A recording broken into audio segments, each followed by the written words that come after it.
আমাদের স্পেশাল ইফতারের ভিডিওতে আমরা কী করলাম, কোথায় ইফতারি করলাম তা নিয়ে আজকে বিস্তারিত ভিডিও। আশা করছি পুরো ভিডিও দেখবেন এবং আপনার মতামত জানাবেন যে ভিডিওটা কেমন হয়েছে। আসসালামু আলাইকুম। আজ বিশেষ একটা দিন। আমরা প্রতি বছর কলেজের বন্ধুরা মিলে সবাই একসাথে ইফতারি করি। তো সেটার জন্য মূলত আমি আর আমার বন্ধু আবির বের হয়ে গেছি আজকে বাজার করতে। তো আমরা যাচ্ছি রাজশাহী সাহেব বাজার, যে কাঁচা বাজারটা রয়েছে সেই কাঁচা বাজারে।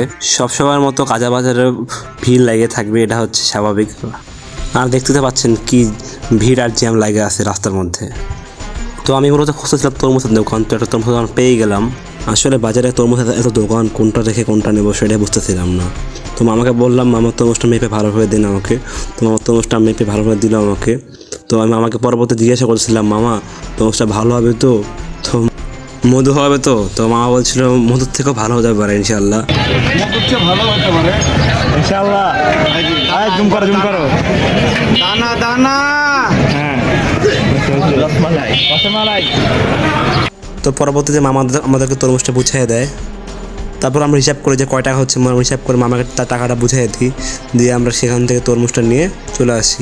তারপর আমরা আস্তে ধীরে চলে যাই বাজারের মধ্যে, যে আমাদের কী কেনাকাটা সেগুলো কমপ্লিট করতে হবে, কারণ অনেক কিছু এখনো নেওয়ার বাকি আছে। তো তারপর আমরা চলে যাই হচ্ছে গ্লাস প্লেট নেওয়ার দোকানে। তো সেখান থেকে আমরা গ্লাস প্লেট নিয়ে নিই।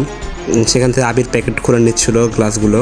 তারপর আমরা চলে যাই খেজুর নেওয়ার উদ্দেশ্যে। তো আমার দোকানে যাই, ভাবছিলাম কয়টা খেজুর লাগবে আমাদের। তো আমরা গুনে নিচ্ছিলাম আমাদের কয়টা খেজুর লাগবে। খেজুর নেওয়া শেষ করে আমরা চলে যাই হচ্ছে চিনি ও ট্যাং নেওয়ার জন্য। তো আমরা ভাবতেছিলাম যে কতখানি চিনি নেবো আর কতখানি ট্যাং নেবো। তো আমরা হচ্ছে এই ট্যাংটা নিয়ে নিই, আর আমাদের যা যা চিনি দরকার তো আমরা ওখান থেকে নিয়ে নিই। চিনি ও ট্যাং নেওয়া শেষ করে কয় টাকা হয় হিসাব করে, যে কয় টাকা হয় সে আমরা দিই, দেওয়ার পর ওখান থেকে আমরা চলে আসি। তারপর আমরা একটা কলার দোকান খুঁজে বের করি, আমাদের যেহেতু কলার দরকার। তো আমি আর আবির বলতেছিলাম কোন কলাটা নেওয়া যায়। তো একটা ভালো থেকে কলা ওখান থেকে চয়েস করি। তারপর আমাকে বললাম আমরা ওখান থেকে কলাগুলো আমাদেরকে কেটে দিন। তারপর আমাদের কলা নেওয়া শেষ করে আমরা চলে যাই ভাজা পড়া কেনার উদ্দেশ্যে। আমাদের যা যা প্রয়োজন আমরা সব এখান থেকে নিয়ে নিই। তারপর আজকের মতো বাজার শেষ করে আমরা বাজার থেকে চলে যাই। এখনও একটা জিনিস নেওয়া বাকি, সেটা হচ্ছে বিরিয়ানি। তো আমরা যাচ্ছিলাম বিরিয়ানি কিনতে মূলত। তো তারপর আমরা চলে আসি ফ্রি কলেজের ঠিক পাশে ড্যাডিস কিচেনে। এখানে আসার পরে বিভিন্ন প্যাকেট সম্পর্কে জানতে চাই মামার কাছে। তো মামা বলে যে কোনটা করে অত করে প্যাকেট, তো সব আমাদের বুঝাই বলে। তো আমরা বলি আমাদের এতগুলো প্যাকেট দরকার।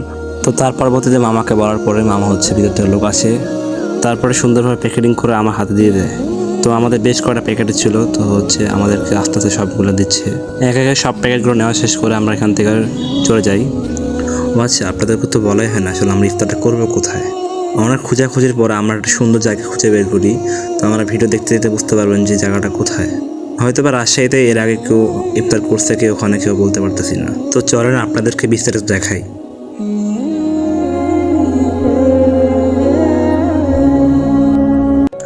আপনারা হয়তো অনেকে ভাবতেছেন আসলে জায়গাটা কোথায়। এই জায়গাটা হচ্ছে রাজশাহী টিবাদের ঠিক আগে। একটু লক্ষ্য করলে দেখতে পারবেন যে ওই যে টিবাদ দেখা যাচ্ছে দূরে। ড্রোন শুটে আপনারা বুঝতে পারবেন বিষয়টা যে আসলে লোকেশনটা ঠিক কোথায়।